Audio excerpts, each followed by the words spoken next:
See relevant matters in keen perspective. This is Up Close, your reliable platform for governmental innovations and development. For today's topic, let's learn about China's impressive development, which led to becoming one of the world's economic powerhouses. This is Up Close.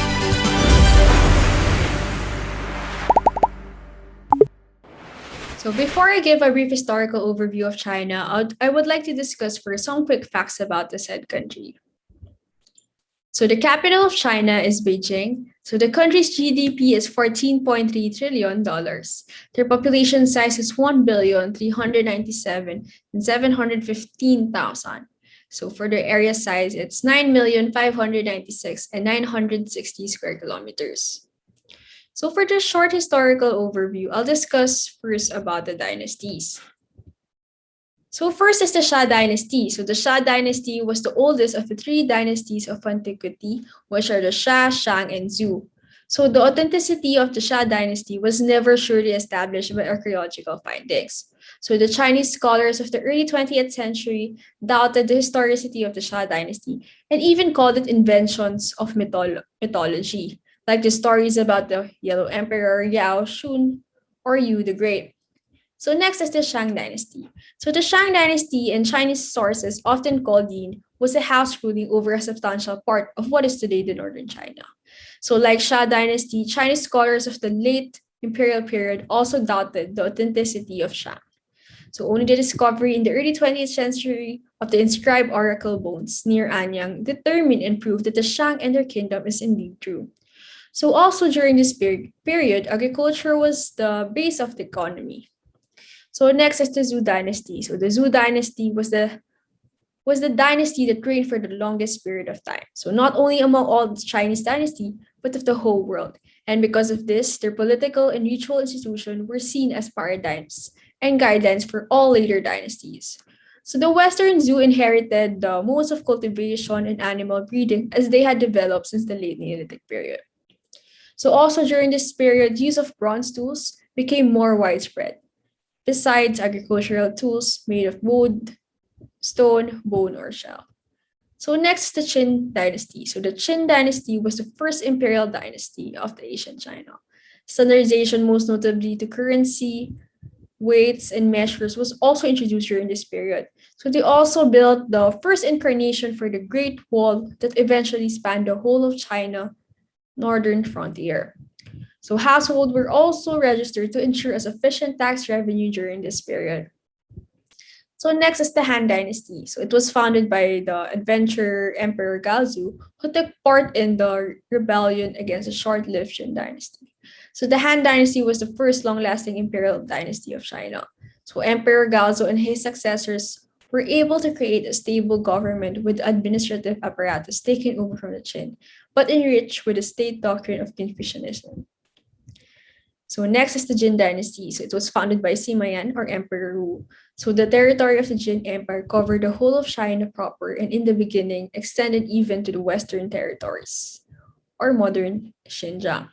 So also during this period, many famous writers and poets were to be found. So their works are commonly seen as the first real products of Chinese art.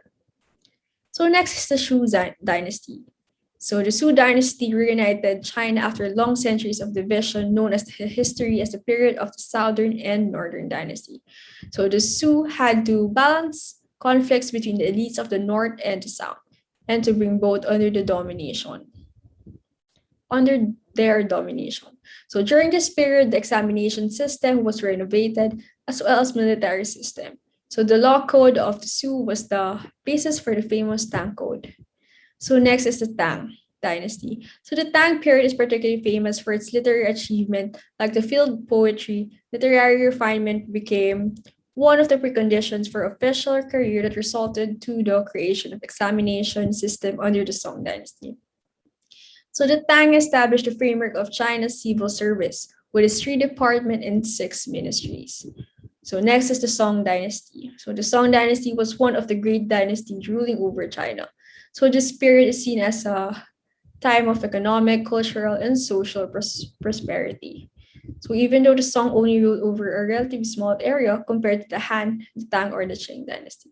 So the Song dynasty was often coined the Chinese Renaissance because of the technical invention made and perfected during the Song period, like the gunpowder, the compass, and book printing. So next is the Liao dynasty. So the Liao dynasty was the first great barbarian dynasty ruling over one part of China. So silver and gold, work of the Liao craftsmen, developed to a high standards. Gold silver work is especially seen as harness for horses, tableware, adornments, but also for Buddha statues. So silk weaving, paper making, wood print were also known to the Liao craftsmen. So next is the Jurchen dynasty. So it was the second great barbarian dynasty ruling over northern China. Economic disasters and internal quarrels weakened the Jin Empire, so it finally fell victim to the Mongolian conquest machine in 1234. So next is the Yuan dynasty.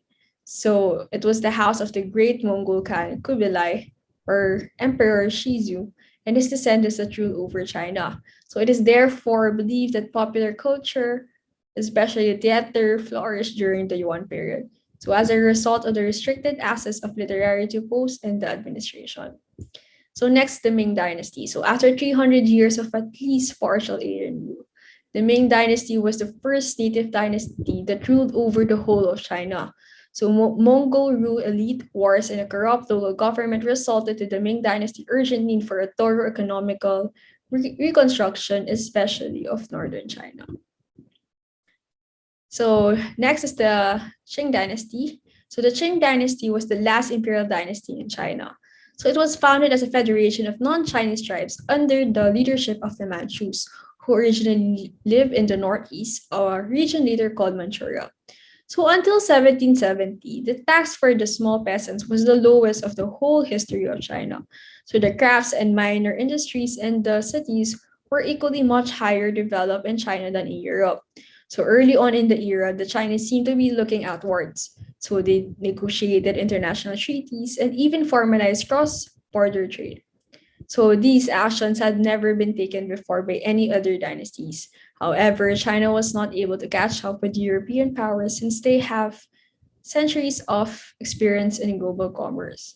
So one of the most devastating blows to Chinese prestige and image was the country's defeat in the Sino-Japanese War. So Chinese were not only surprised by the loss to Japan, but also by the continual intrusion on Chinese territory of the great powers.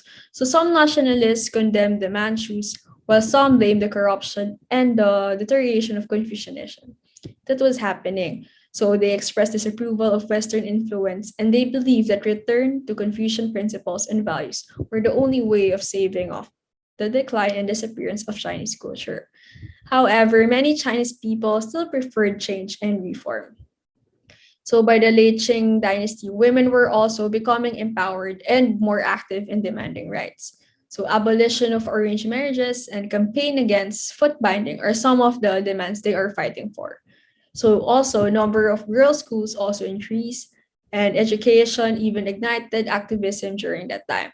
So on October 9, 1911, an explosion rock at one of the revolutionary secret bomb making sites in Hankuo, so one of the cities in Wuhan, which led to almost the dynasty's fall. So in this site, the police found a file that listed the revolutionary group's members.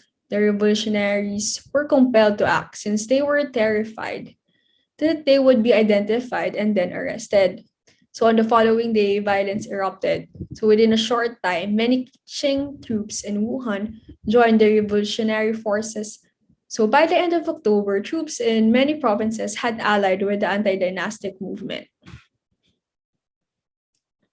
Okay, so for the 1911 revolution, Sun Yat-sen was born in 1866 as the son of poor farming family in southern China. In 1879, his brother Sun Mei, who had earlier emigrated to Hawaii as a laborer, brought him to Honolulu. So there he went to school led by missionaries where he studied Western theories and Christianity, so which made a huge impact on the young San. Sun Yat-sen started his revolutionary career because he was not happy with the state of politics under the Qing dynasty. So the aristocrats were conservative, corrupt, and ineffective in defending China against foreign powers. Also, reforms were not even prioritized. In 1895, he organized his first rebellion against the Qing dynasty, but it failed.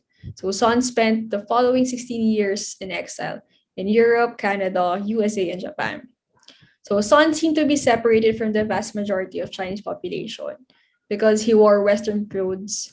But this was also seen as an asset. His appeal to advocates of modernization and possibly westernization helped him to gain support among general population. So during the last few decades of the Qing dynasty, Yuan Shikai was the military governor of Korea and also considered to be one of the mightiest persons of the late Qing Empire. So with the Qing government in disturbance after the Wuchang uprising, the Beiyang army took over the de facto power within the state. So after initial negotiation with the interim government at Nanjing, Yuan Shikai accepted the new government of the revolutionary parties, but only with himself as president. So on February 12, 1912, he forced the 6-year-old Emperor Puyi to retreat. Sun Yat-sen, when he returned to China by early 1912, he had no choice but to negotiate with Yuan Shikai, the dominant military figure in North China. So Sun agreed to resign as provisional president to support Yuan as president. So Yuan became the first president of the republic. So China split into factions when Yuan Shikai died in 1916. So regional warlords were fighting each other. Sun Yat-sen realized how dangerous the situation was and got back to China. So he reformed the Kuomintang as the China National People's Party. So in 1921, he became the president of the Southern Chinese military regime, which was in competition with the government in Peking. So in 1924, Sun traveled to North China and gave a speech advocating the unity of China and the end of the warlord rule. But he died later of liver cancer. So Sun Yat-sen's successor was his military advisor, Chiang Kai-shek. Chiang Kai-shek has been able to establish control over the nationalist Kuomintang Party between 1926 and 1928, after the death of Sun Yat-sen in 1925. So Chiang Kai-shek carried out a series of a campaign trying to unify China. He was able to defeat the Beiyang government in Beijing and many of the remaining warlords. He was also able to gain the support of the others. However, what really concerned Chiang Kai-shek was the gaining of the support of the nationalists from the Soviet Union and Communist Party of China. So Chiang Kai-shek was afraid of their increasing influence both within the GMD and country as a whole. So what he did was he ordered the arrest and massacre of hundreds of communists and labor union in Shanghai. So in April 12, 1927, that resulted to the nationalists and communists becoming enemies. So in August 1927, the first major engagement between the two sides, the Kuomintang and communists, happened with the Nanchang uprising that concluded in a GMD victory. So in September 1927, GMD suppressed a peasant uprising in Hunan led by Mao Zedong. So it was initially unsuccessful, but these insurgent groups were to form and now known as the People's Liberation Army. So in 1931, Japanese forces also had invaded the northeastern China, establishing the puppet state of Manchukuo and following the famous Shan incident in December 1936.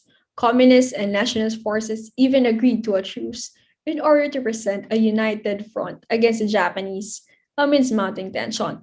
So in July 1937, the Second Sino-Japanese War broke out with Japanese troops occupying Beijing, Shanghai, and much of the eastern coastal regions by 1940. So during the war in Japan, the balance of power had. So in 1949, Mao Zedong conquered the Kuomintang, and the People's Republic was founded in China.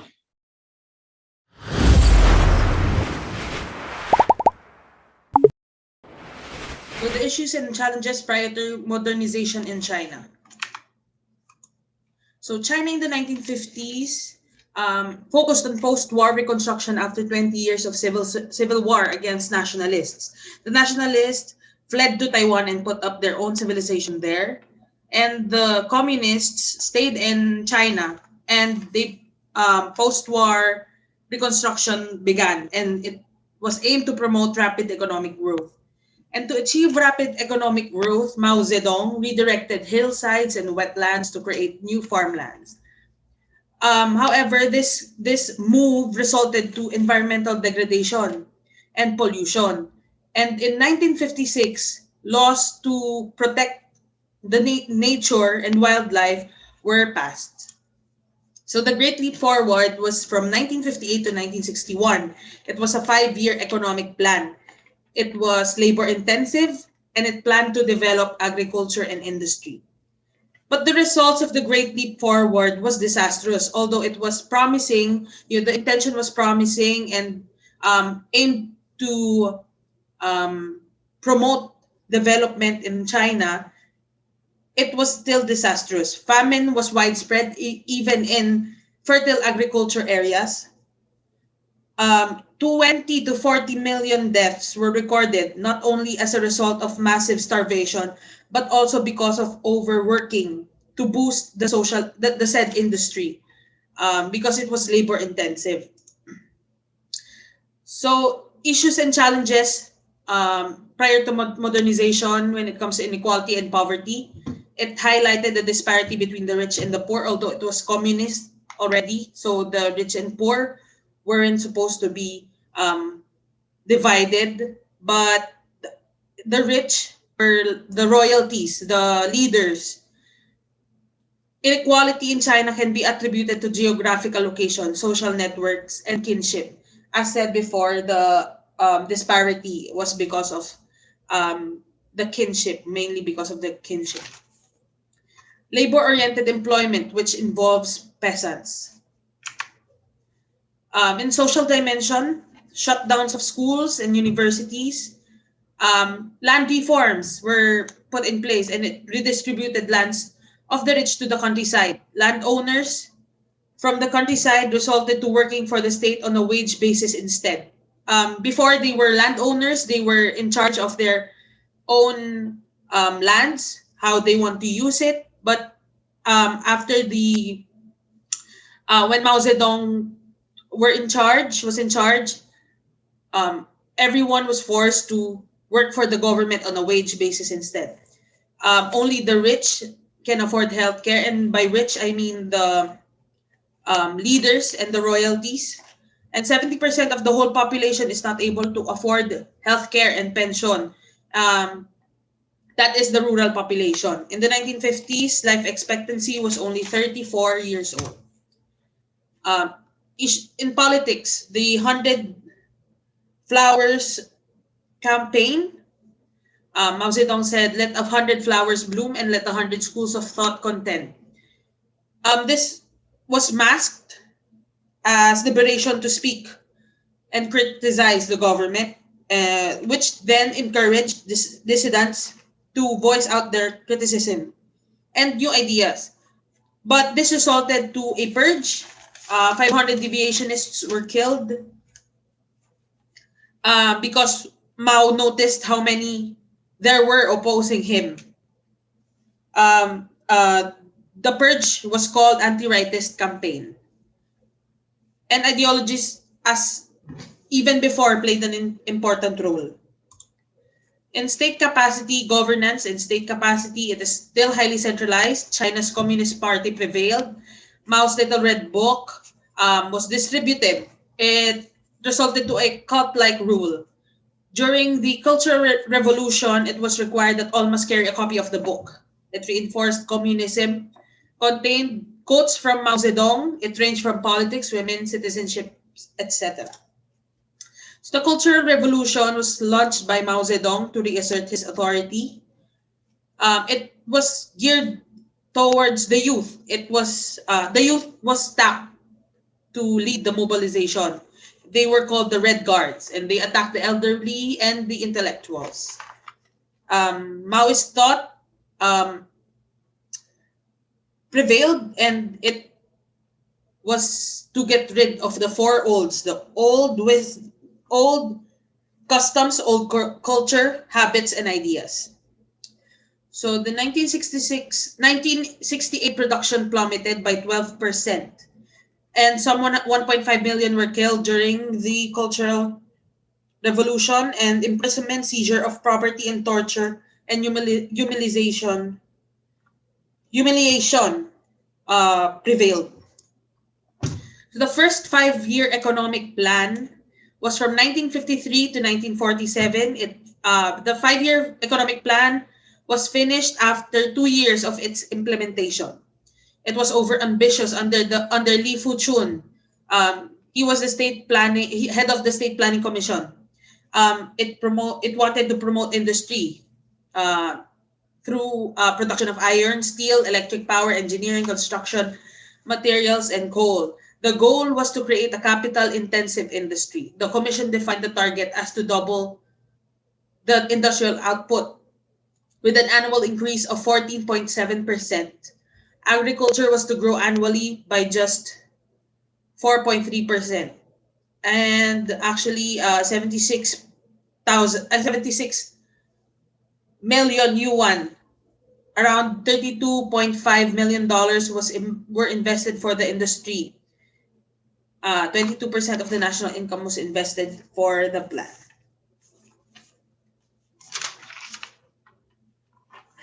It was based on the Soviet economic model. The second 5-year economic plan from 1958 to 1962 continued the push for capitalist-intensive industry, socialist industrialization. It pushed for collective ownership instead of private ownership. It wanted to boost agriculture, industry, transport, handicrafts, and commerce. The third 5-year economic development plan was from 1966 to 1970.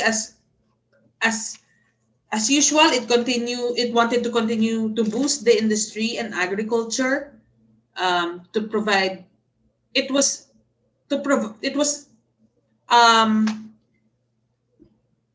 prioritized the provision of food, security, clothing, and other basic necessities for the people, and it wanted to boost national defense and find innovations in technologies.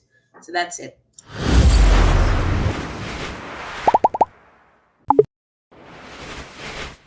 Strategies for structural transformation across dimensions. Hua Guofeng, he ruled from October 1976 to June 1981. He was the designated successor of Mao Zedong. He was criticized for serving concurrently as the chairman of the Central Committee, chairman of the Central Military Commission, and premier of the State Council. He was replaced by Deng Xiaoping, and during his time, he restored the Soviet style of industrial planning and party control. Deng Xiaoping, or the architect of modern China. His leadership began from September 13, 1982 to November 2, 1987. He adapted the CAT theory to put an end to the ideological debate of socialism and capitalism. Cat theory means it means that it doesn't matter whether a cat is white or black as long as it catches the mice. Deng Xiaoping also started building socialism with Chinese characteristics. He also introduced economic reforms, limited political reforms, opened China to the West, socialist market economy, and adopted a step-by-step approach. During the time of Deng Xiaoping, it was called the Boluan Fanzeng, meaning eliminating chaos and returning to normal. It is a period where far-reaching programs are created and attempted to correct the mistakes of the Cultural Revolution. The Four Modernization. It was introduced in January 1963, but it was halted during the Cultural Revolution. It was the goals that Deng Xiaoping wanted to happen, to strengthen the fields of agriculture, industry, defense, science, and technology. He also focused on education and academics because during the time of Cultural Revolution, schools were canceled. They were all all of the Chinese people are being part of the Cultural Revolution. So Deng Xiaoping wanted to return the higher education exam, the compulsory education, and rehabilitation of scientists and intellectuals. He also reformed their 1982 constitution. It has they also added to protect civil rights of Chinese nationals, principles of separation of powers, collective leadership, fundamental rights and duties of citizens, responsibilities and functions of offices and organization in the state structure, extensive legal framework for liberalizing economic policies, flexible and less ideological foreign policies. Deng Xiaoping's economic reforms. Why is there a need for economic reforms? Because they want to rebuild its economy and society that were devastated by the Cultural Revolution. Recognition that the incomes of ordinary Chinese were so low in comparison with incomes of other Asian economies, and that the future of the Chinese state and the communist regime would be in jeopardy unless something was done to raise living standards of its people through economic growth. Deng Xiaoping created a mixed economy. He adopted a socialist market, meaning it has a mixture of public ownership, state-owned enterprises, and free markets. Stages of economic reforms of Deng Xiaoping. During the late 1970s and early 1980s, the collectivization of agriculture, foreign investment, and permission for entrepreneurs to start business. And during the late 1980s to 1990s, the privatization and contracting out of state-owned industry. Deng Xiaoping established a number of areas for foreign investments.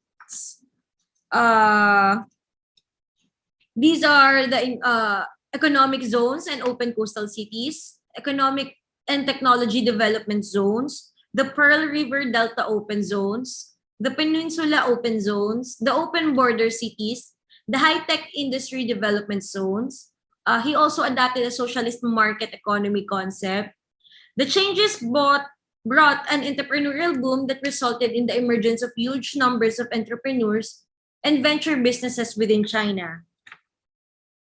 Economic liberalization was implemented and tested in a few provinces or the special economic zones. Establishments of these zones triggered for massive inflows of foreign investments, primarily from companies in Hong Kong and Taiwan. Inflows of foreign capital, technology, and management know-how enabled China to turn its vast labor resources and space to rapid economic growth. The shift to an open-door economic policy ushered in a period of high economic growth.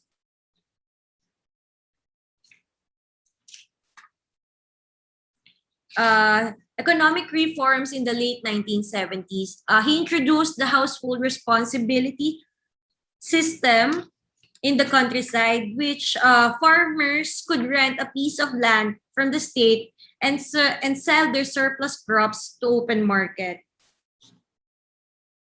In township and village enterprises for rural entrepreneurs, in 1979, he reopened trade with the West.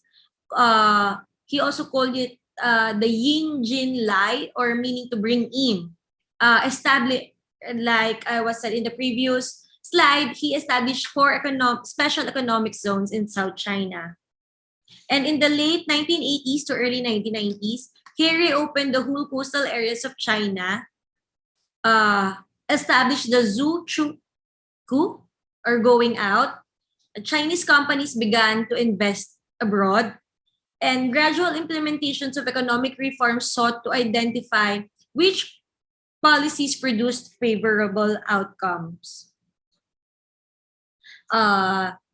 The central government initiated price and ownership incentives for farmers, which enabled them to sell a portion of their crops on the free market. In addition, the government established 4 special economic zones along the coast for the purpose of attracting foreign investment, boosting exports, and importing high technology products to China. Additional reforms, which allowed in stages, sought to decentralize economic policy making in several sectors, especially in trade. Citizens were encouraged to start their own business, and also additional coastal regions and cities were designated as an open cities and development zones, which allowed them to experiment with free market reforms and to offer tax and trade incentives to attract foreign investment. Trade liberalization was also a major key to China's economic success. Removing trade barriers encouraged greater competition and attracted foreign development investment inflows. China's gradual implementation of economic reforms sought to identify which policies produced favorable economic outcome. Policy support. The general economic transition from a central to a market form. They implemented it gradually and selective adoption. Key elements, reduction of the role of the state-owned enterprises, gradual and selective introduction of market incentives through price regulation, government control of domestic labor, external trade, and FDIs. The government policies played an important role in directing domestic and foreign investment towards specific sectors. Its trade policies. Foreign direct investments are categorized in prohibited, permitted, and encouraged. China's trade policy was industry selective. They put import restrictions to support their industrial reconstructing. The gradual and phased trade liberalization allowed exportation of surplus production. Export firms benefited from various pricing, tax loan, and tech upgrades. And lastly, Deng Xiaoping. He did not wish to abolish the communist regime, and replace it with an inclusive formal market, same as Hua Gongfeng. He and his supporters thought that significant economic growth could be achieved without endangering their political control. He wished to repudiate not just the Cultural Revolution, but also much of the Maoist institutional legacy. He also realized that economic growth would be only possible with significant moves toward inclusive economic institutions. And lastly, he wished to reform the economy and bolster the role of market forces and incentives.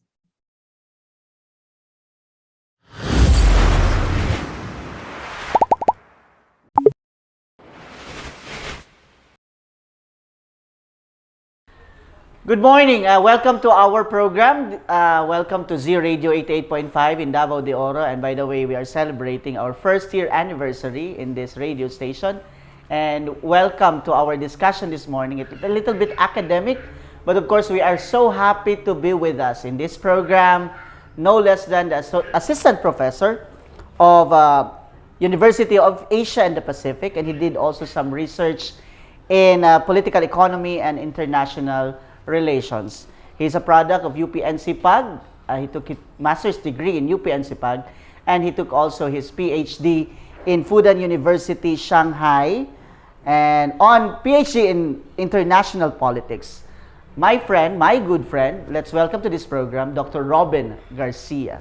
Hello. Doc, good morning. Good morning. Good morning. Thank you, Sir Ponjong, for the invitation in this very important discussion about super important discussion, Robin, and thank you also for saying yes to this interview. Of course. And flying in Davao from Manila. Thank you very much. Just for this. Just for this.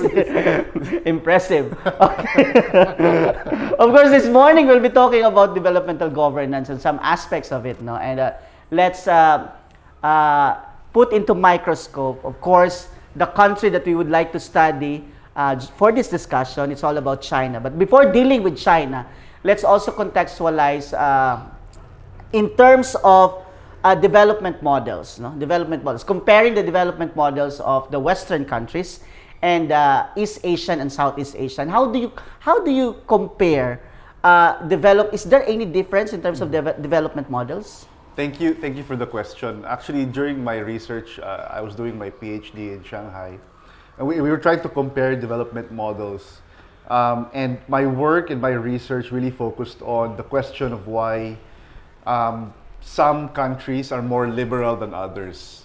And during that research journey, what we found out is that the literature on capitalism and market economies usually just differentiates between two types of models. So you have the liberal market economy model, and you have the coordinated market economy model, right? Okay. So or LME versus CME, right? So the liberal market economy model is something that you could find in the US or the UK, while coordinated market economy is something you can find in Scandinavia, Germany, and all of these things.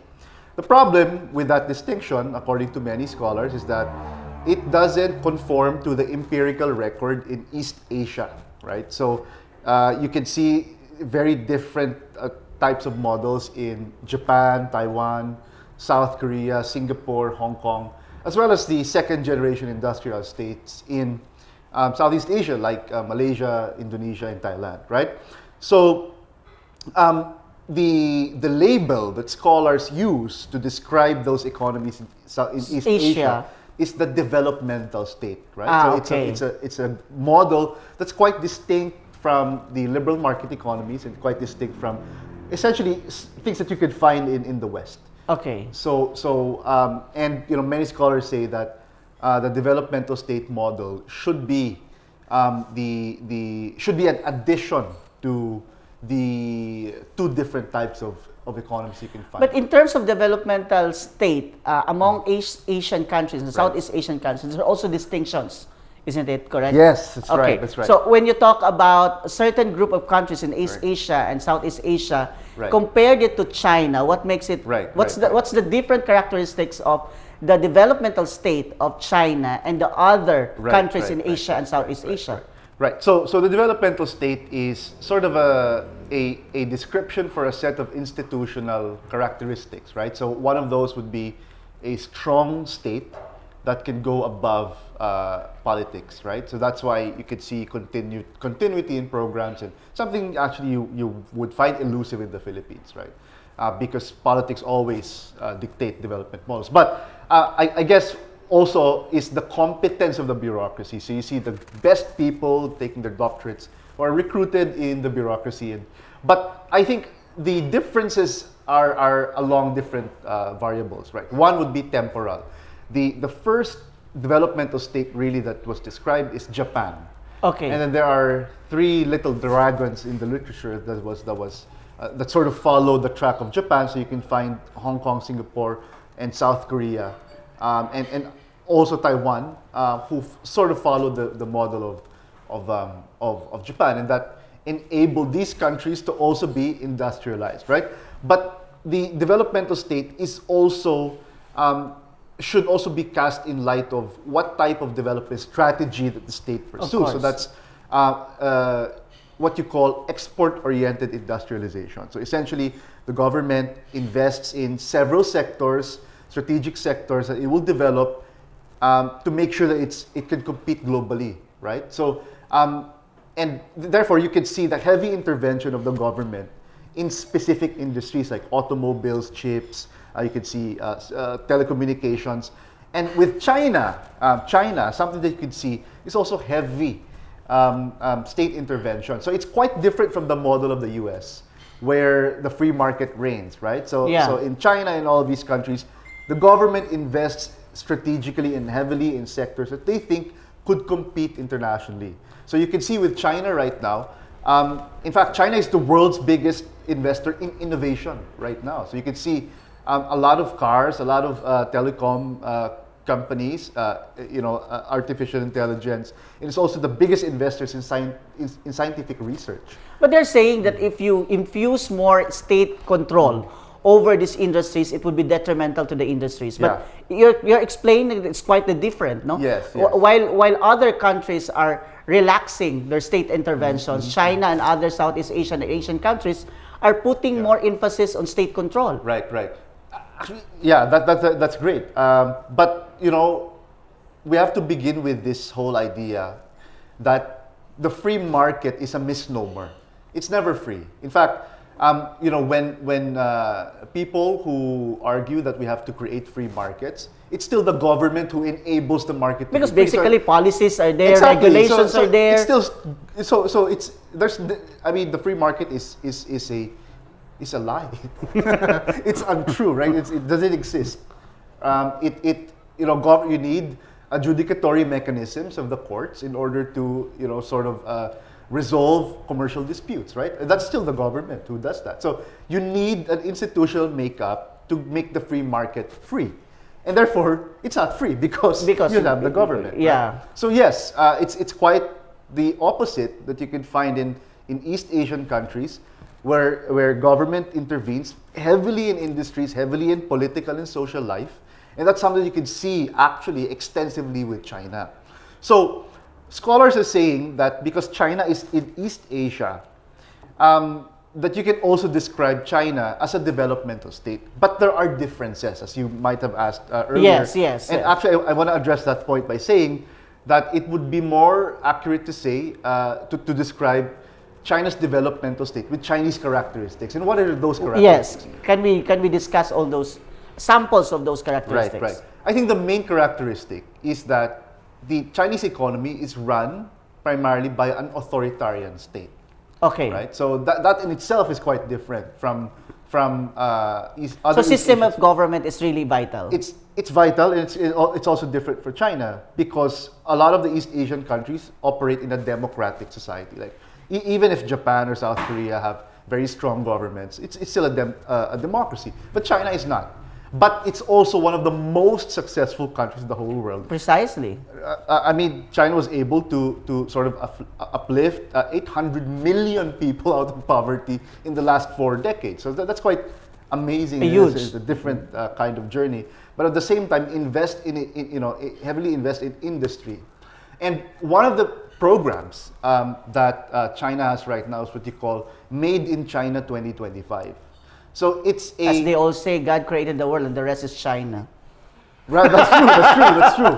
But they sort of embraced that reputation, and tried to reframe that reputation towards something more industrial, right? So this program was created by Xi Jinping. Therefore, it's quite different from Deng Xiaoping, Hu Jintao, Jiang Zemin, and all the other Chinese presidents in the past.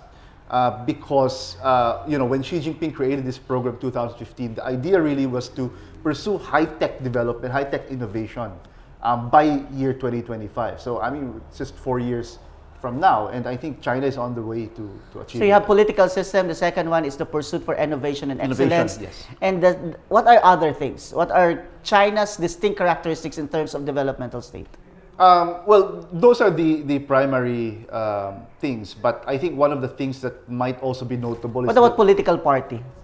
Political party, of course. You only have one political party. Yes. So it's less dynamic politically. And as I was telling you the other day, people think that the Chinese Communist Party is small, but actually it's not. It has 90 million people, almost as big as the Philippine population. Card-holding members of the Chinese Communist Party is as big as the whole country, the whole Philippines, right? And that is a lot because it tells you that the tentacles of the Chinese Communist Party is quite expansive. That sort of also includes the private sector, also includes the cultural sector, social sectors, and all of the other sectors that might be important in Chinese society. Well, talking about also the state control and state power over these industries and the influence of the political party, let's talk about how would it affect on the state of ownership in China. Is there any private ownership in China, or everything is owned by the government? Mostly it's owned by the government. And actually, as I was supposed to say, state-owned enterprises, SOEs, play a very important role in the Chinese economy. So the state-owned enterprises actually make up the bulk of a lot of the growth and productivity of the Chinese economy. But how would it affect to the investors going into China, where knowing the fact that they could not own properties in China? Well, it's worked out quite fine. I think ownership is not the only way to incentivize foreign direct investors to come in a country. So, for instance, you might reduce tariffs, you might reduce other protective measures, except for ownership.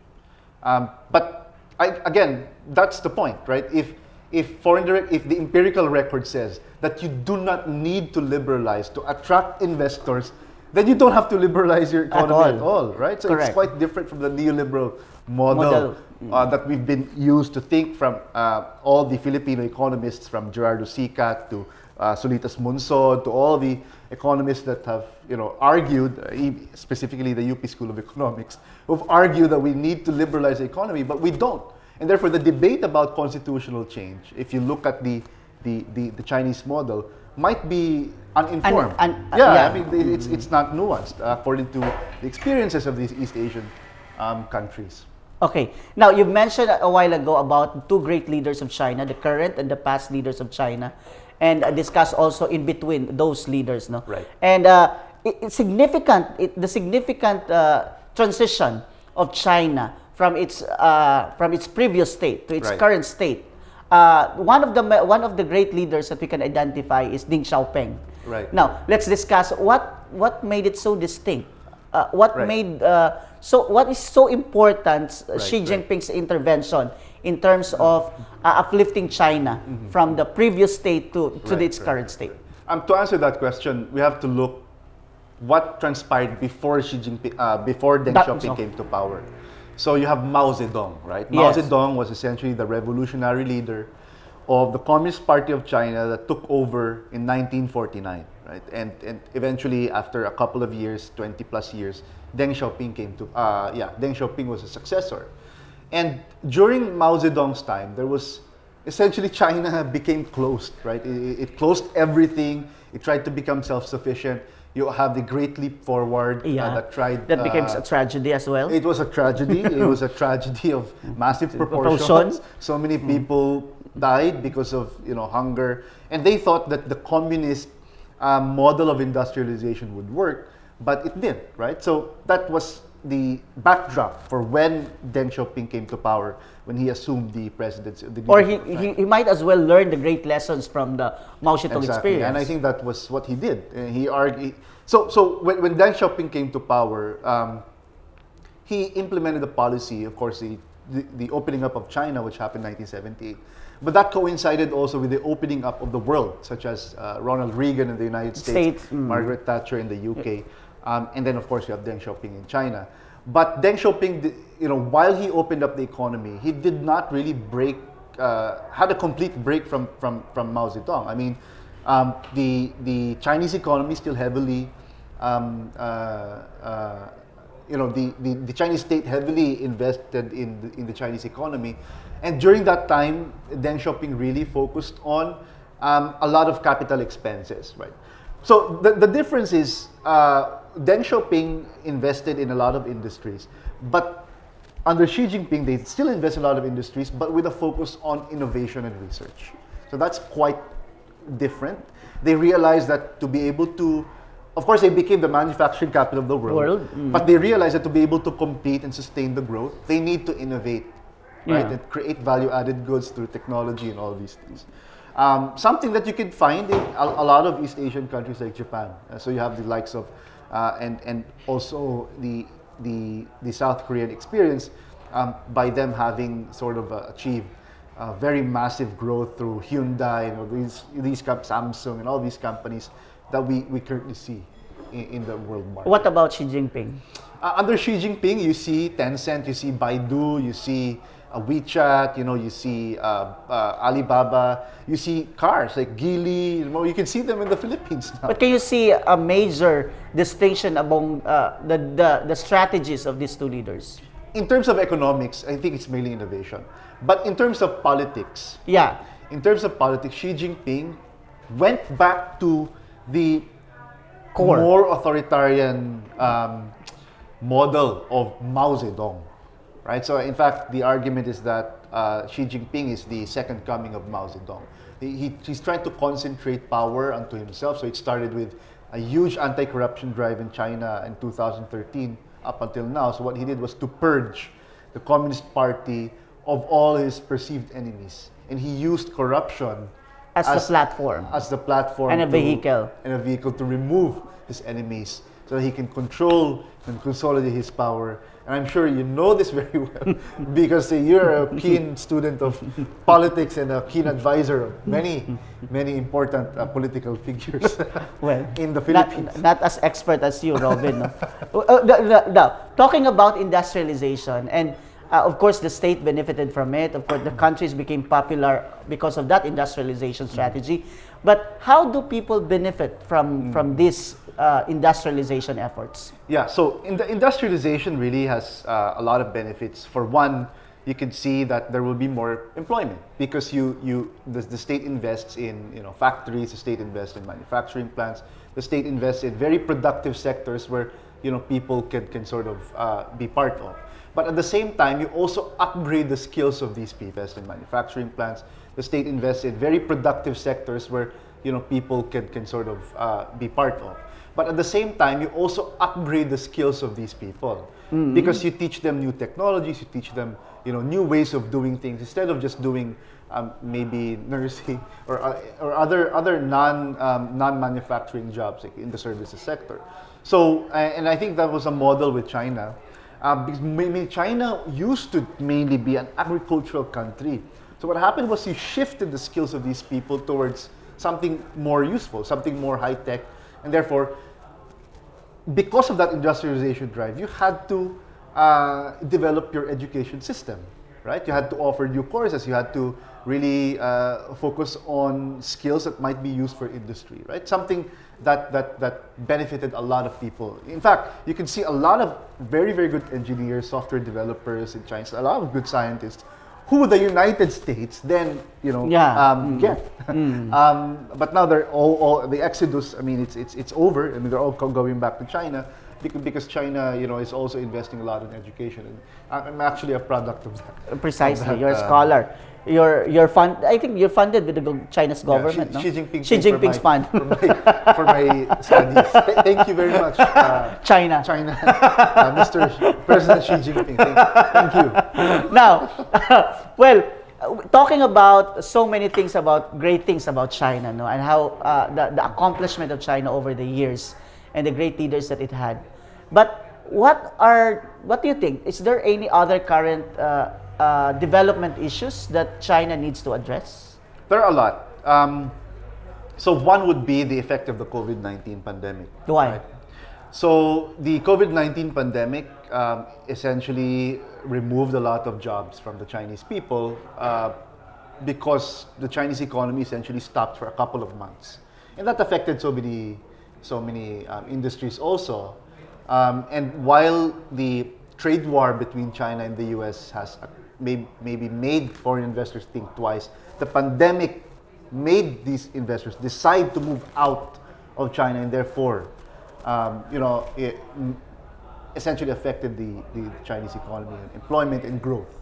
In fact, the growth level of China was just at 5% or 6% after the pandemic. That's quite low for a 10%, 12%.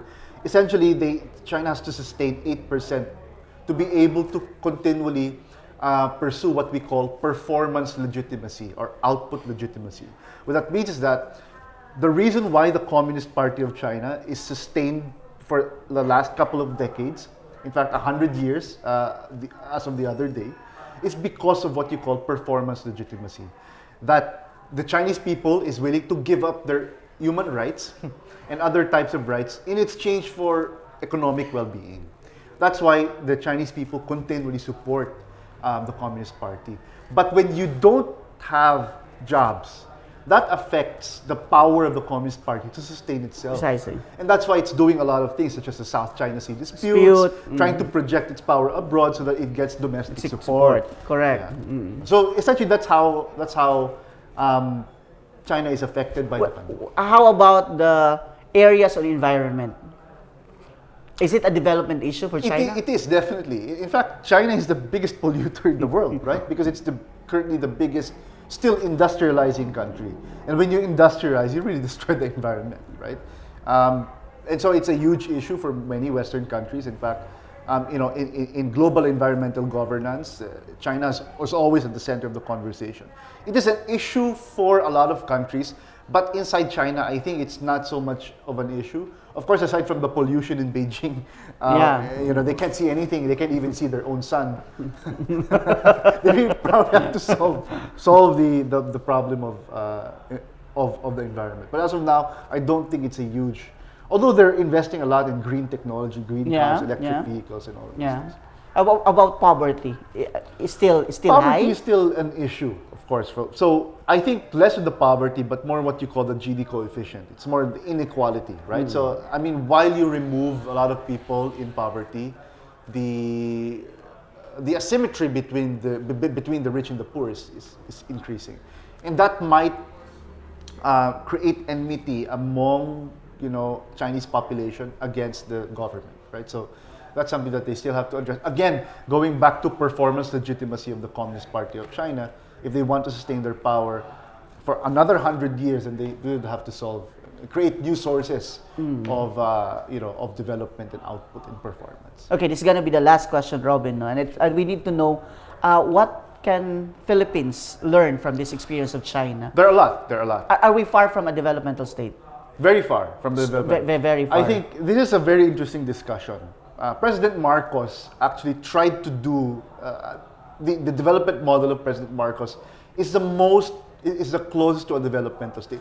Of course, when you have a developmental state and you pick champions of industry, the tendency is to do corruption. That's exactly what happened. Yes. And then after that, we always thought that industrialization is the wrong strategy because that was a strategy created by Marcos. So a lot of the post-Marcos presidents, especially the yellow sort of core, did not pursue development, did not pursue industrial policy, partly because they thought that it's something that the Marcos regime, the negative implications that happened, negative reputation rather, during the Marcos regime, prevented us from really pursuing industrialization, even if we do have a plan. And I know that President Gloria Macapagal-Arroyo, as you mentioned, had an very impressive industrialization plan. Right. And I think the DTI now also has this plan, but I think they are not that aggressive enough to really pursue with that plan. Yeah. But what industries do you think we can capitalize on? I think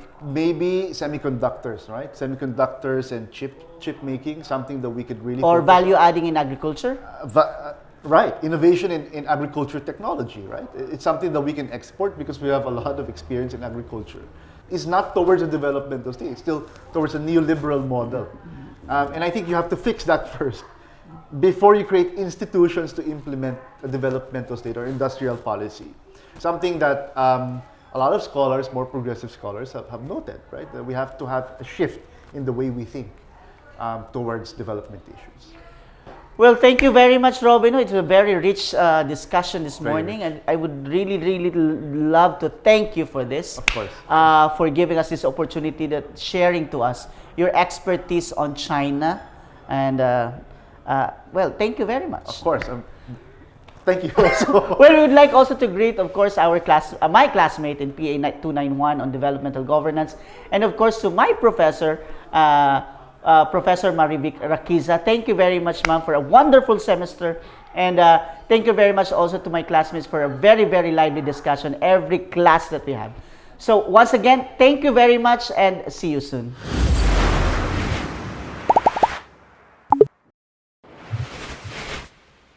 But in commune, everybody share its food. Well, this is how they do it. They cook and they share. Commune was the highest of three administrative levels in the rural areas from 1958 until it was replaced by townships in 1993. Was the largest collective units divided into production brigades and production teams. The communes had government, political, and economic functions during the Cultural Revolution, characterized by common sharing food level food, local welfare among workers. This is strategy adopted by Soviet Union, which was followed by China.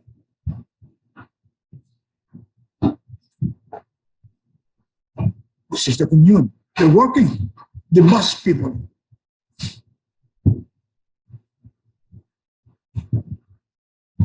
housing units for the peasants during the time.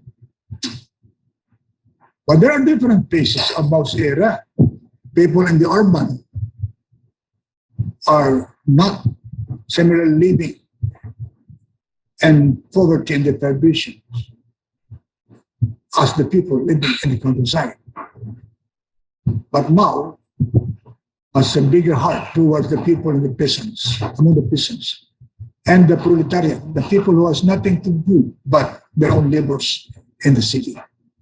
But here, we can see some people in the city living differently.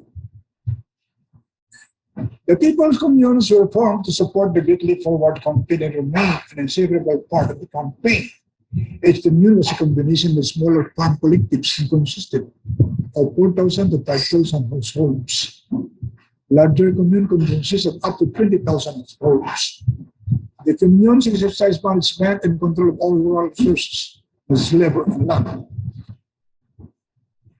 This is, I still remember, the Israel norm of commune.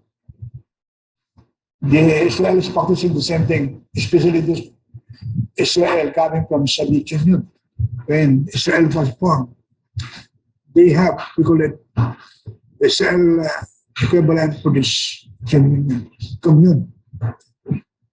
Now, we have to revisit the Cultural Revolution 1 decade from 1946 to 1976. What is this all about? During the early 60s, tensions with the Soviet Union convinced Mao that the Russian Revolution had gone astray, which in turn made him fear that China would follow the same path. Programs carried out by his colleagues to bring China out of economic depression was by the Great Leap Forward made by Mao, doubt the revolutionary commitment, and also resented the diminished role. He especially feared of urban stratification in society as traditionally elitist as the old China. Mao ultimately adopted four goals for industrial revolutions. Replace his designated successor with leaders more faithful in his current thinking. To rectify the Chinese Communist Party. To provide China's youth with the revolutionary experience we see the regards are the product of this, and to achieve specific policy changes so as to make the educational, healthcare, and cultural system less elitist. Mao was against the people from the elitist society. He doesn't like these people. China's structural transformation is the case we are now going to unearth. The transition from the state socialist system to an increasingly market-oriented system has generated a number of important issues regarding the demarcation of the public and private realms. The period of 1970 to 1994 was focused on the dismantling of the old economic system to create a coherent replacement. However, significant conflict of interest have developed between the two systems. And during the period of reform, a variety of different understanding of property ownership emerged in China. Because in China, the properties are all, during the communist era, owned by the Communist Party. So private property or private ownership is not yet recognized. On the other hand, economic development has been central to the mission of Chinese Communist Party. It's the founding of the PRC, which was derived from ideological mission, social mission, security mission, and the nationalist mission. What are they? The ideological mission of the CCP is to create a viable urban proletariat to push forward socialism. Urban proletariat are people, poor people without anything to give or in no position at all, except their own labors. their own resources, their own wealth. There's nothing. That's why they call it urban proletariat. He wanted the mission of the CPA is to create a viable urban proletariat just to forward the advocacy of socialism. Another social mission to raise masses of Chinese people out of poverty. In here, you can see it. The security mission to create a strong China that could resist foreign aggression and imperialism. An end of the century of shame and revolution. And number 4 is the nationalist mission to make China strong. Says, we can see today. The most important areas of the promotion of developmental state in China. The 2 most important areas. 1, the significance of growing popular nationalism in China, which increased pressure to demonstrate economic growth and ensure that the PRC is catching up with its regional and global rivals. This is a popular nationalism in China. They believe that they are catching up. The party itself has seen fit to reinterpret its role in order to deal with the changing social and economic challenges resulting from rapid growth in the 80s and the 90s. That means the party has to adopt its roles, losing something for the sake of market forces or free market economy. This is what they say. What are the influences of Soviet Union to China structural changes from the very beginning?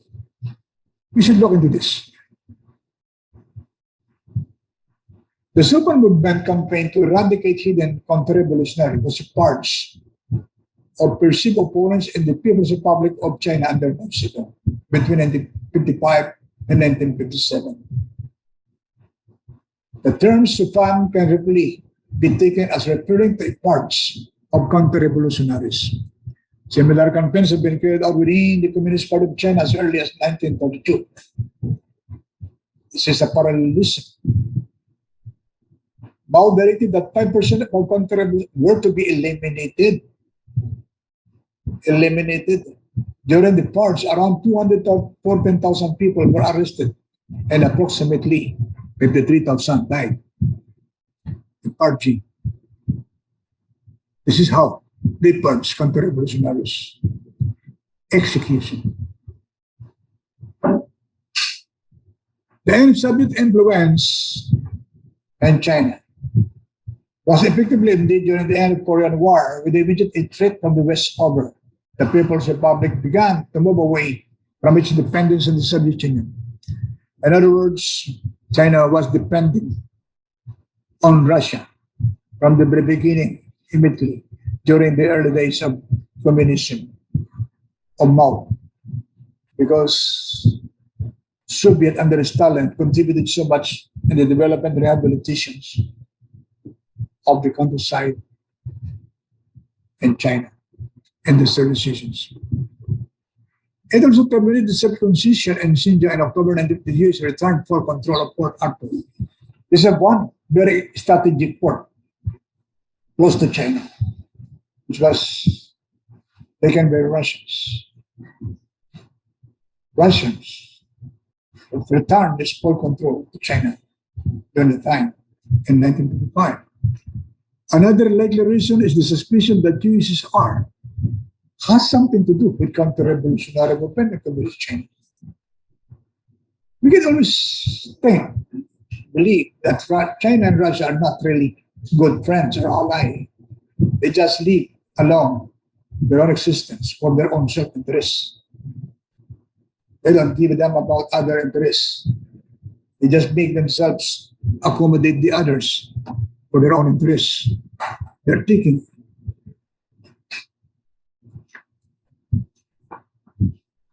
What is the industrial policy in China over and above these political changes? The developmental policy in the developmental state is post-socialist China. In the context of planned rationality period, is a product of 25 years of trials and errors. 25 years, marked by considerable compromise and negotiation due to divided leadership reform platforms, confided by fragmented policy-making process. Because China's leadership have so many functions, they are not consolidated by themselves. They're marked by fragmentations or factionalism because of different interests. So it took 25 years before they can develop, we call it industry policy. But here in the Philippines, our industrial policy is gone after Marcos is gone. We are experiencing worse than China today. Since the founding of the People's Republic, industrial development has been given considerable attention. Among the various industrial branches, the machine building and the metallurgical industries, Chinese are pursuing the steel industries from the very beginning. And they're not able to make the best effort to provide quality steel in China until today. These two areas now account for 20 to 30% of the total gross value of industrial output. In this, as in most other areas of industry, however, innovation has generally suffered at the hands of a system that has rewarded increases in gross output rather than improvements in variety, sophistication, and quality. What? Volumes against quality. China, therefore, still imports significant quantities of specialized steels. Overall industrial output has grown at an average rate of more than 10% per year, having surpassed all other sectors of economic and degree of modernization in industrial output, both 1978 and 2006. This is phenomenal. Despite of steel, short of steel, technology to improve the quality of steel, they were able to overcome this with an average rate of 10% per year. From 1978, during the time of Deng Xiaoping. Some heavy industries and products deemed to be of national strategic importance remain state-owned. They always take this initiative to remain as main strategic industry under the state. But an increasing proportion of lighter and consumer-oriented manufacturing firms are privately held or are private state joint ventures. Industry and construction account for about 48% of China's gross domestic product. China ranks first worldwide industrial output. Major industries include mining and ore processing, iron and steel, aluminum, coal, machinery, armaments, textiles and apparel, petroleum, cement, chemical fertilizer, blah, blah, blah. There's so many, including the food processing, automobiles, and other transportation equipment, including railcars and locomotives, ships and aircraft, consumer products, including food, toys, and electronics. They go also in telecommunication and information technology. This is the platforms, different platforms of industry adopted by Chinese industrializations. China has become a preferred destination for the relocation of global manufacturing facilities. What does it mean? It means that European, American, and Japanese, and even Korean companies went to China, inside China. The manufacturing facilities is mostly foreign-based, or foreign-owned, or foreign entrepreneurship. Its international export platform has contributed to incomes and employment in China. On the other hand, China employment rate has increased because of the infusion of capitals, of foreign capitals into China under foreign industrial sector. The state-owned sector still accounts for about 40% of GDP, still. In recent years, authorities have been giving great attention to the management of state assets, both in the financial market as well as among state-owned enterprises. And progress has been noteworthy. Communist China does not leave the interests of the party because there is a threat. It's always a threat. We will talk it later on.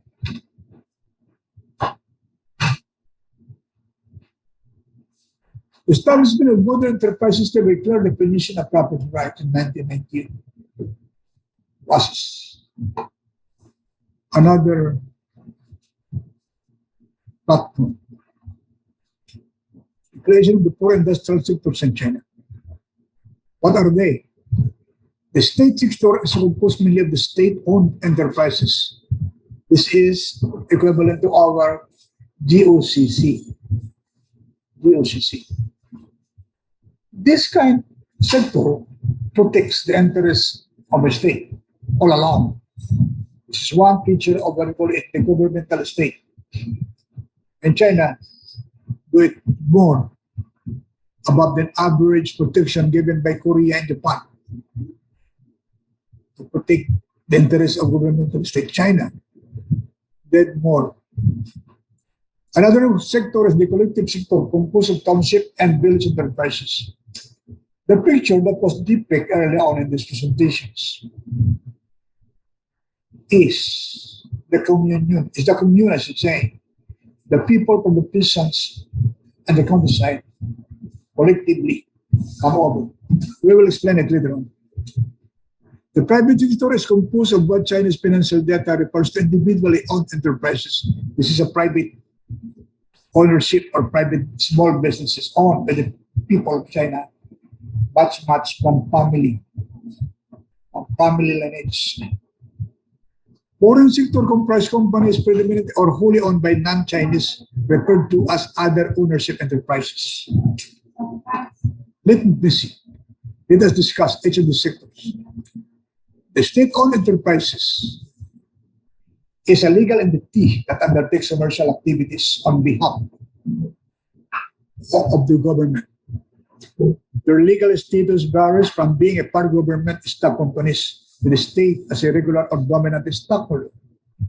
There is no standard definition of a government-owned corporation or a state-owned enterprise, although the two terms are often used interchangeably.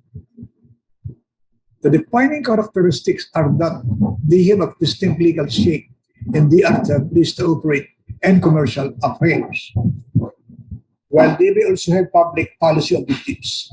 SOE, or state-owned enterprises, should be differentiated from other forms of government agencies or state entities that are established to pursue purely non-financial objectives. This is what makes the SOE unique. We should know this later on.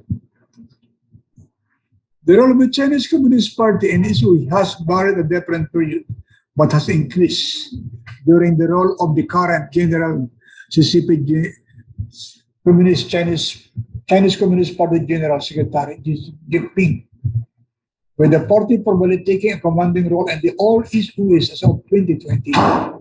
For example, Lai Xiaoming, the former president of China Huarong Asset Management, which is a famous state-owned enterprise, announced in 2015 that during the operation of China Huarong Asset Management, the Committee of China Communist Party will play a central role and party members will play an exemplary role. This is what the CCP is doing under Secretary Xi Jinping. It means people within the party role not only role the country, but also role the market forces within the country itself. They practice market economy free, market economy, not different from what other East Asian countries or free market society is doing. They just demonize and monopolize their resources in behalf of the interests of the people of the party through the state-owned enterprises. And the three primary entities involved in deploying intelligence operatives, ironically, it means intelligence against other entities. These are the three entities that work for intelligence monitoring to protect their interests, security, and others are the Joint Staff Department of Central Military Commission Intelligence, Bureau, the Ministry of State Security, and the State-owned enterprises. It means the color of being a business enterprise sector of the industrial sector of China. Behind this, it is used as an intelligence platform. So I believe the business interests of China coming over to other countries through state-owned enterprises is not only doing business or commercial, but also a platform of intelligence and monitoring to hegemonize. This is the what we call it, a double edge. While issues only account for around 25% of the Chinese economy, they occupy many of the commanding heights of the economy. Issues to dominate in key industries including energy, aviation, finance, telecoms, and transportations. These are industries that are very dynamic. So they just monopolize this, hegemonize these industries. And issues are mostly the party members of the Communist Party of China. However, by Nicholas Bars, the Chinese government has also doubled down on using US as a tool for the implementation of government policy. State-owned firms have been at the forefront of the Chinese government drive to develop domestic sources of key technologies such as semiconductors. SOEs have participated in thousands of projects under the banner of the Belt and Road Initiative. So we can see it now. The Belt and Road Initiative is under the SOE. And one of the purpose of SOE is to gather intelligence for military purpose. When the spread of COVID-19 in early 2020 put the Chinese economy into a severe lockdown, SOEs emerged as economic engine of last resort, spending and investing while private firms hold back. But of course, because they are protecting Chinese interests by all means. They don't want to see that China is responsible. The township and village enterprise is another industrial sector. Second, TBUs are economic units which are either collectively owned by local residents in the rural areas of China or mainly owned and controlled by the peasants. The broad concept of TBS includes, in addition to the collectively owned enterprises, other rural non-state enterprises, as the enterprises owned and run by individual peasants.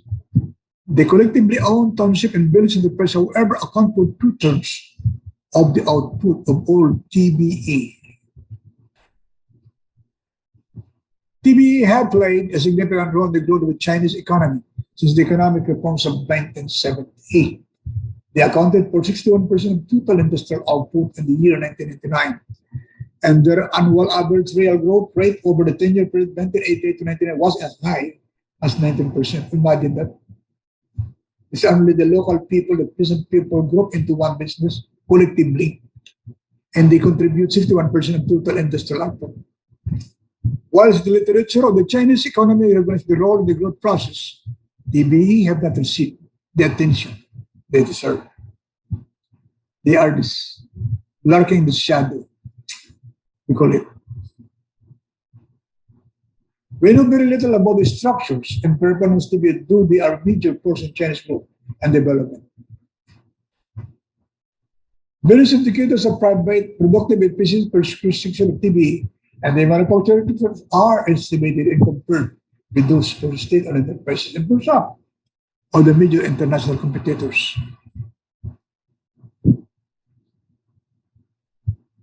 We go on the private, individually owned enterprises coming from the family. In the early period, the private economy operated under the description of cottage-type activities. ranging from individualistic and familial ventures and other specialized household businesses.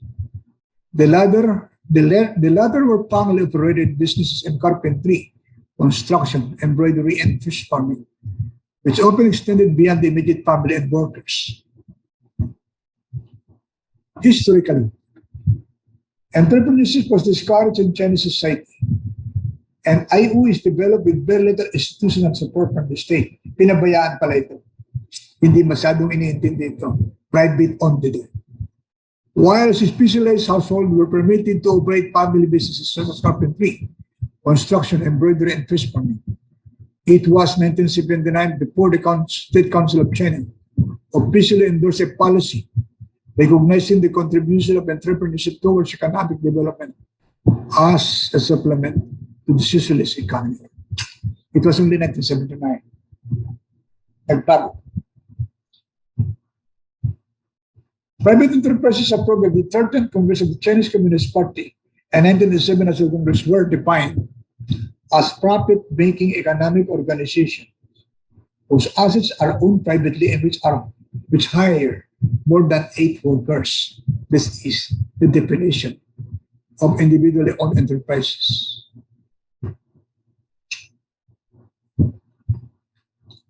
This private sector is not only derived from the development of individual enterprises, its capital is also accumulated through the gifts to individual by overseas Chinese, including Filipino Chinese, and through funds amassed by individual contracting to manage state enterprises. In 1998, over 8 million IOUs were estimated to be trading compared to 1 million reported in 1980. Oh, indicating the dynamism of Chinese entrepreneurial unit. Very dynamic. Now we look on the foreign sector or the foreign intrusion into Chinese territory doing business when China opened its door to free market. Foreign ownership in the PRC's industrial sector is not widely disclosed. Skip few enterprises as car manufacturing sector. And lately, Chinese government is proposing to provide foreign entrepreneurships to manage the local steel industry. Why? Technology. They don't have the technology to enrich the quality of this steel, but with the infusion of foreign capital or foreign entrepreneurship, I believe they are going to secure this quality of technology. But there are problems in China in doing business from the foreigners' point of view. First, China's emerging market characterized by its comparatively weak and fast evolving judicial and regulatory and institutional environment. There is a great flux and regulatory change across a broad range of spheres, including environmental regulations, pollution prevention, capital financial sector regulation, housing and real estate regulation, labor markets, and digital media content, to name but a few areas. Legally, they are entrenched. The regulations are fast changing. Related government procedures, however, are generally less transparent. This can mean that relatively standard everyday tasks like obtaining permit and product approvals, for example, may potentially become a drain on management resources. This is a problem. This is a problem. Second, and arguably of far greater importance owing to the asymmetric impacts local and central level. Governmental authorities can potentially exploit local institutional fragility and regulatory flaws to preferentially favor and support domestic firms. Kakalimutan na ang mga ibang foreigners dito. Nagiging baliwala. And then China has long espoused ambitious domestic industrial policy to nurture national champions. Kinukuha lang nila ang technology ng foreign entrepreneurships because they plan to have their own base copied from this. The policy to build a national team of around 100 large internationally competitive business groups, for example, follows an Asian model of development, particularly Japanese and South Korean industrial policy, with their large key Richu and Chaebol groups. The Republic of China is the post-socialist development state. The People's Republic of China structure is not without any sign of violence, particularly in famous Great Leap Forward. Under Mao Zedong, which are marked by extreme mass poverty and tens of millions dead from hunger, together with the mass persecution of intellectuals and veteran party leaders thereafter. But how the CCP adopted the necessary structural changes to PRC's economic and political landscapes, challenges that hinder the NSL program until the person learned the balancing up of the free market. Along the domestic issues of entrepreneurship together with rising social problem related to the creation of a strong middle class that challenged the concept of communism towards democracy.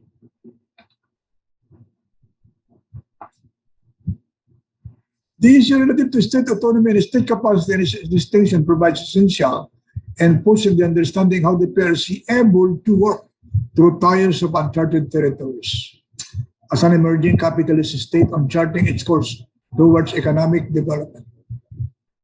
The central issue of this article about China in the context of is the issue of state autonomy. A strong developmental state has the ability to penetrate, according to China. The state autonomy of the People's Republic of China has the ability to penetrate, regulate, extract, appropriate, and induce autonomy, and varying degrees of freedom to make planning decisions without excessive compromise with the overall plan because of the interference of sectoral, societal, and or political interests. It should be followed by the Philippines. The Philippines with so many liberal concessions with unions and others, and other political actors. Whereas China's success in political growth since 1949 is due to authoritarian Leninist structure, probably state autonomy, is derived amidst pressures from growing mass among the peasant sectors and the pressure from the international society. State autonomy in China refers to the ability of the central government to make planning decisions without excessive or undue influence over these decisions. While the state capacity refers to the ability to physically implement decisions once it is taken to enforce the law, where local authorities must follow the central directive to obstruct, regulate, legitimate, and even coerce. There's our lesson to learn from the aspects of the economic, social, and structural transformation against the backdrop of social problems. Ironically created by some economic development, this ironically created a strong middle class that leads to popular demand for democratization and fair peaceful revolution for bringing an end to communist rule in China. The autonomy.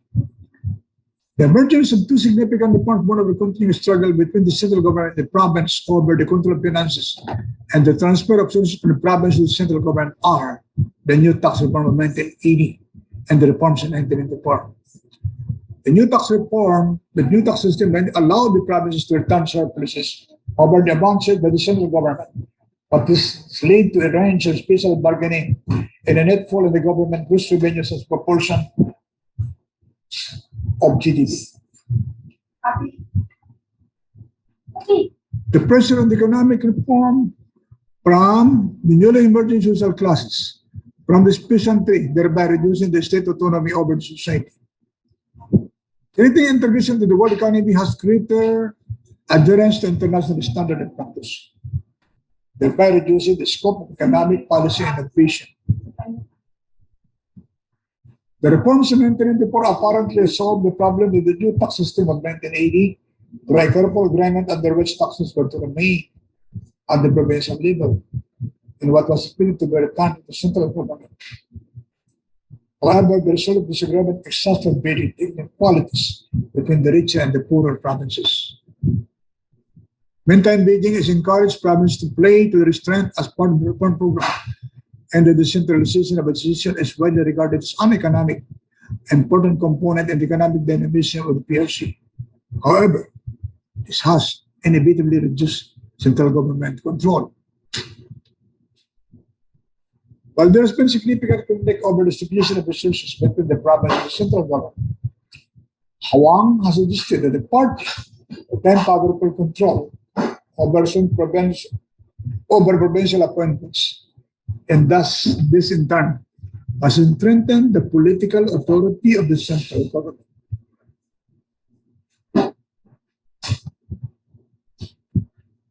Five major restructuring of the state bureaucracies is the state planning commissions, become a state council restructuring from office, become the Ministry of Foreign Trade and Economic, State Economic Ministry of Commerce. These are. The Ministry of Commerce is the result of the merging of Ministry of Foreign Trade and Economic Cooperation. The State Economic and Trade Commission is the fifth state substructure. This last change is one of the more direct consequences of the PRC's ascension into the WTO and was designed to prepare the agricultural sector for the regulatory changes. What is the problem of frequent reforms? One of the problems with frequent reforms and changes in the bureaucracy is the uncertainty inherent in the process with regard to planning in particular. And why? One possible interpretation is this unpredictability of remit and uncertainty over the roles for Chinese bureaucrats is likely to damage their ability to provide the kind of direction that is important in other East Asian developmental states. Chinese bureaucrats are highly politicized and lack the same degree of autonomy over sectional and political interests. Barry Newton has suggested that at the highest level, there is an increasing dominance of technocrats who move out of hierarchy, specialized bureaucratic system, into political position in the state and NCPAG.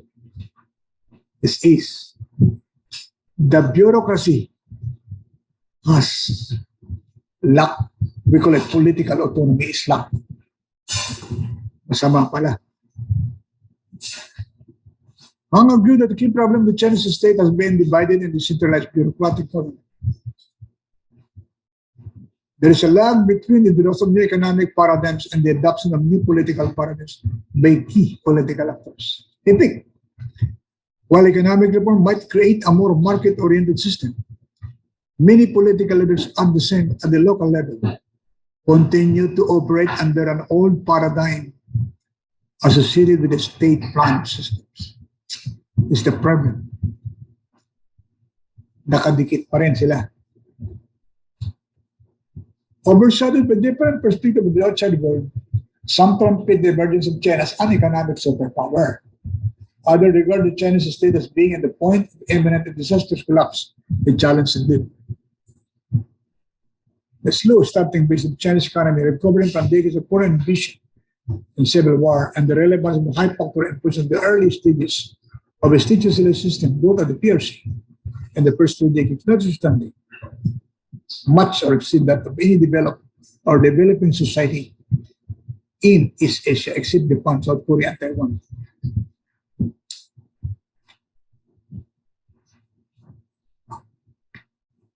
Alina asserted that the growth of Chinese economy over the period 1920 is significantly lower than a sample reading of the official figure suggests, and they argues that the real growth for the non-agriculture is closer to 2.6 per annum. There are some skeptics. The current economic system is the result of ad hoc and occasionally contradictory reforms implemented over a period of 25 years by short-term and medium-term consideration and were marked by considered compromise and negotiation, not the result of a coherent strategic plan. This is disclaimed by Alwin Yang. PRC policy-making first demonstrates a lack of plan. If a plan is understood to have an concrete and coherent set of aims and objectives, and the rational economic decision-making is questionable, which is linked with the changes in the direction of China's economy to the 80s and 90s periods of rapid expansion, leading to overheating and subsequently to significant retrenchment. Industrial policy in the context of plan rationality, the absence of an adequate market structure to replace central control.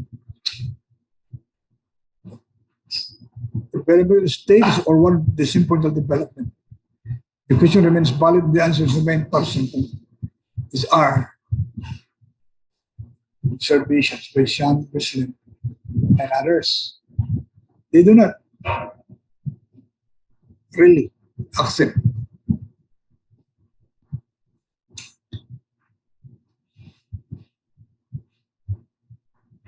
It is clear that there is a range of barriers that the Chinese learned from and adapted practices from elsewhere.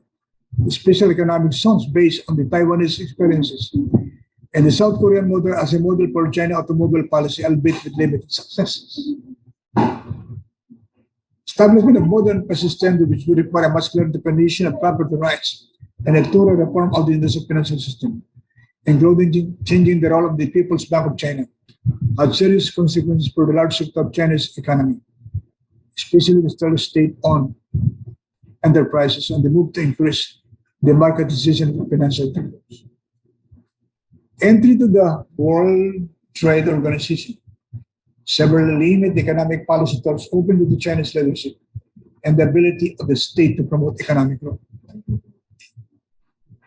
Legal reform, especially with regard to the issue of private ownership, has been controversial and problematic. Hence, clearly emerged in China upon agreeing the WTO, meaning that enterprises must conform to international standards of ownership, paving way to the recognition of the existence of private property in China. That was their force to recognize private property.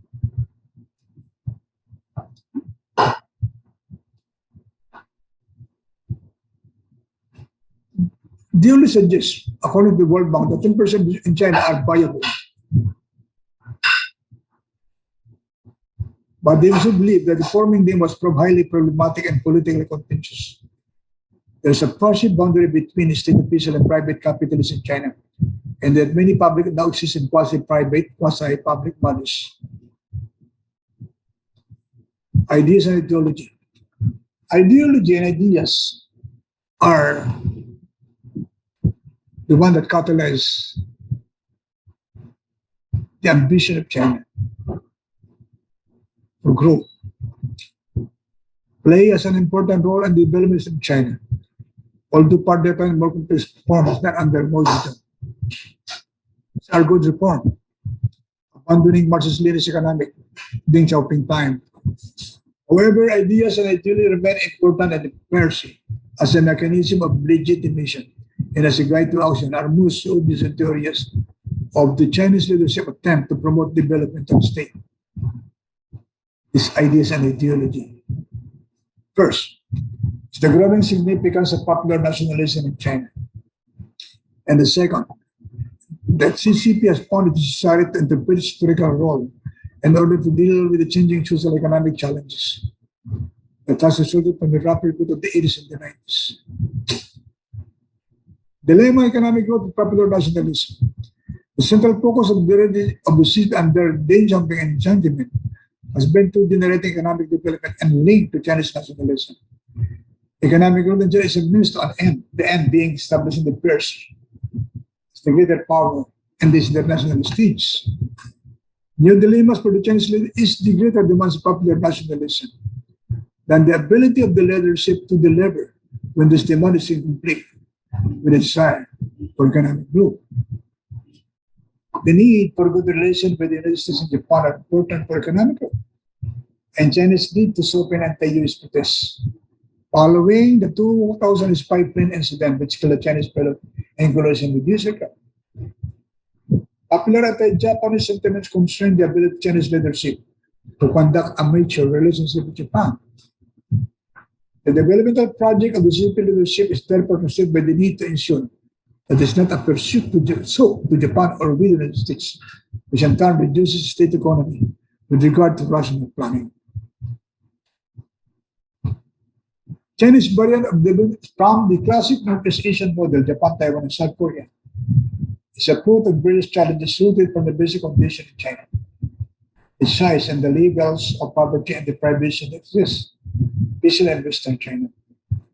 Notwithstanding, the Chinese leadership that is a remarkable achievement to feed, clothe, and provide housing units to its relatively huge population in comparison with many third world countries. Balancing acts needed at the expense of totalitarian structures will continue to challenge PRC's autonomy over society. The TRIPS, suggests that economic development replaces the new middle class leads to popular demand for democratic decisions. The fear of slow evolution from bringing an end to communist rule in China. Challenges, pressure to see. The pressure from newly emerging middle class need to be addressed while balancing to cope with the sentiments of the old peasant from the countryside and the urban of the old system. Other challenge is how to conform with the international standard of greater integration in the global market, especially with the legal concerns associated with membership to the WTO. Indeed, these are the challenges of state autonomy that present greatest threats to the legitimacy of CSP.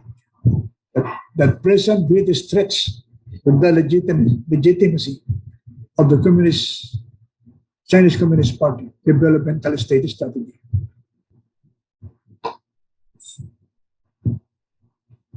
And if we have learned some specific lessons from this, the Philippines should learn the promotion of a strong sense of nationhood, the development of a strong state autonomy, the promotion of a strong state capacity with inherent strong political stability. Structurally transform the speak of governance into a developmental state which is responsible to changes. Promote a highly competent bureaucracy based on meritocracy and technocracy, independent from any political influence. Create a very respectable social redistribution of natural resources for the average Filipinos. Health, education, was employment, decent, etc. Revisit the industrial policy of Marcos, particularly on agriculture, manufacturing, energy, steel industry, among others. Study the concept of Chinese industrial sectors relevant to democratic society like ours.